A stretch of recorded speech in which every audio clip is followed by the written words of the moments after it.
નારાયણ વાસુદેવાય હરે પરમાત્મને પ્રેમકૃષ્ણાય ગોવિંદાય નમો નમઃ. સનાતન ધર્મની જય, ભારત માતાની જય. આપણે ભારત ભૂમિમાં જન્મ્યા તો આ ભારત ભૂમિનું પરમાત્મા કૃષ્ણ રામ ઋષિ મુનિઓ આ બધા ભક્તિનું આપણને કહે છે. તો જીવનમાં ભક્તિ આપણે ખાસ કરવી પડે. જેને ભક્તિ કરી હોય એને કલ્યાણ કરવાની આશા રાખવી અને પરલોક અને આ લોક સુધારો એ તમારા હાથની વાત છે. સંસારમાં દુઃખોનો અનુભવ કરી અને સંબંધોને સાચા માનો એ તમારી ભૂલ છે. મોહ માયા સ્વાર્થ આસક્તિના કારણે સંબંધો તમને સાચા લાગે છે. આ જે જગતના બધા સંબંધો છે એ તમારો નિજી સ્વાર્થ છે અને એમનો પણ સ્વાર્થ છે. સામેવાળાનો સ્વાર્થના કારણે આ સંબંધો તમને સાચા લાગે છે. તમને હમણાં કોઈ પણ વસ્તુ કરો અને જો તમે એને સત્ય કહો, એને દોષ બતાવો તો એ તમને ખબર પડશે કે તમને કેટલો પ્રેમ કરે છે. તેથી તમે વિરક્ત બની શાસ્ત્રનું અધ્યયન કરો, પ્રભુ નામ સ્મરણ કરો, કીર્તન કરો, સ્વાધ્યાય કરો, જપ કરો, અનુષ્ઠાન કરો અને આ દ્વારા તમારા મન બુદ્ધિ ચિત્તને સ્થિર કરી પોતાના અહમનો નાશ કરવાનો. હું કરું છું, મારા વિના ના થાય, હું આમ ને માન સન્માનની અપેક્ષા એ આપણને અહમ કરાવે છે. એટલે અહમનો નાશ કરશો તો જ ભક્તિ તમારી ફળદાયી બનશે. તમે કોઈ પણ સેવા કાર્ય કરો, પરમારથ કરો કે જે કાર્ય કરો એમાં પોતાના અહમનો નાશ કરી ભગવાન કરાવે છે અને હું કરું છું, હું ભગવાનનો છું, ભગવાન મારા છે એવી ભાવનાથી સેવા કાર્ય કરો, પરમારથ કરો તો એ તમારા પરમારથ કાર્યમાં લખી જાય છે. એટલે તમને એ પુણ્યમાં ગણાય.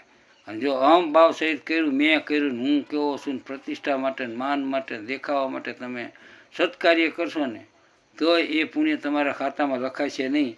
એટલે તમારે હંમેશા વૈરાગ વિવેક રાખી પોતાના અહમનો ત્યાગ કરી, પોતાની આસક્તિનો ત્યાગ કરી, પોતાના સ્વાર્થનો ત્યાગ કરી અને પરમાર્થ કાર્ય કરવું.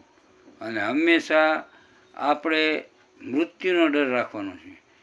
કે મૃત્યુનો ડર એટલે ભયભીત થઈ જ નથી હોવાનું, પણ આપણે જાગૃત અવસ્થા રાખવાનું કે કાલે મારું મૃત્યુ થાય તો મેં શું ભક્તિનું ભાથું ભેગું કર્યું છે, મેં કેટલી સેવા કરી, મેં કેટલા પરમાર્થ કર્યા અને કેટલા હરિના નામ લીધા, એવો ડર રાખી અને તમારે મૃત્યુનો ડર રાખવાનો છે.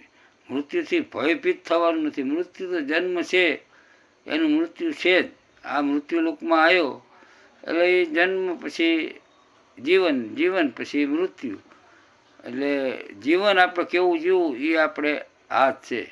એટલે એકાંતમાં વાસ કરી પોતાના ઘરમાં કે રૂમમાં એકાંતમાં તમે નિયમ લો તો 2 કલાક એકાંતમાં સાધના કરો, હરિનું સ્મરણ કરો, પ્રણવ મંત્ર ઓમકારનો જાપ કરો તો તમને આનંદનો અનુભૂતિ થશે. એટલે આપણે બધાને આગ્રહ નથી કરતા. જેને પ્રાણાયામ ફાવતા હોય એ પ્રાણાયામ કરતાં મનને સ્થિર કરી અને સંકલ્પોનું દમન કરવાનું છે. તમારું મન જ્યાં જાય એને સમજાવી પટાઈને પાછું લાવવાનું અને એને આત્માભિમુખ કરવાનું. એટલે ધીમે ધીમે આત્મામાં મન લાગશે એટલે તમને ભજન પ્યારું લાગશે. એટલે ભજન પ્યારું લાગે એટલે તમારા મન બુદ્ધિ ચિત્ત એ સ્થિર થાય અને ઇન્દ્રિયોના વિષયોમાં જાય નહીં. એટલે એ ઇન્દ્રિયોના જે આહાર હોય એ કરતાં ઇન્દ્રિયોને મન રોકે કે કંઈક જન્મ તે ભોગ ભોગવાન, કંઈક જન્મ તે કર્યું તો તારી કર્મ વાસના તું શાંત કર, તારા મન બુદ્ધિને તું ચંચળતાથી બચાવી ઈશ્વર ભજનમાં રાખ. ઈશ્વર ભજન સિવાય કંઈ તારું કલ્યાણ નથી.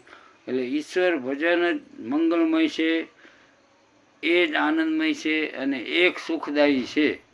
જીવનમાં પૈસા, ટકા, ધન, સંપત્તિ, પુત્ર, પરિવાર કોઈ જ તમને સુખી કરી શકવાના નથી. એક તમારી માન્યતા છે કે આ બધા સંબંધો સાચા છે, પણ એ સાચા સંબંધો શેના માટે? સ્વાર્થના માટે. એ સ્વાર્થના હિસાબે તમારો સ્વાર્થ છે અને એનો સ્વાર્થ છે. એટલે શ્વાસોશ્વાસમાં નામ સ્મરણ કરવું, શ્વાસોશ્વાસે હરિસ્મરણ કરવું, અને તમારે આપોઆપ મન બુદ્ધિ સ્થિર થશે. તત્વજ્ઞાની પુરુષો વિરાટ પુરુષને ઓળખવા પ્રયત્ન કરે છે.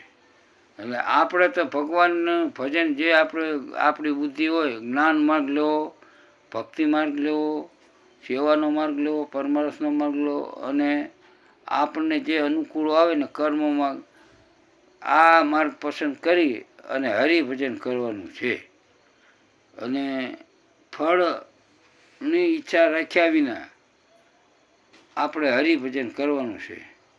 જો તમારે આસક્તિ હશે તો એ તમારા પતનનું કારણ જ બનશે. એટલે માટે ભગવાનના નામ સ્મરણમાં તમારે સદા મનને રાખવાનું છે.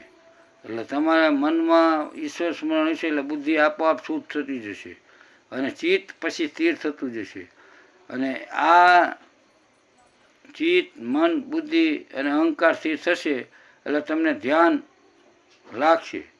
એટલે ધીમે ધીમે તમારામાં સત્વૃત્તિ, સદાચાર વૃત્તિનો વિકાસ થશે.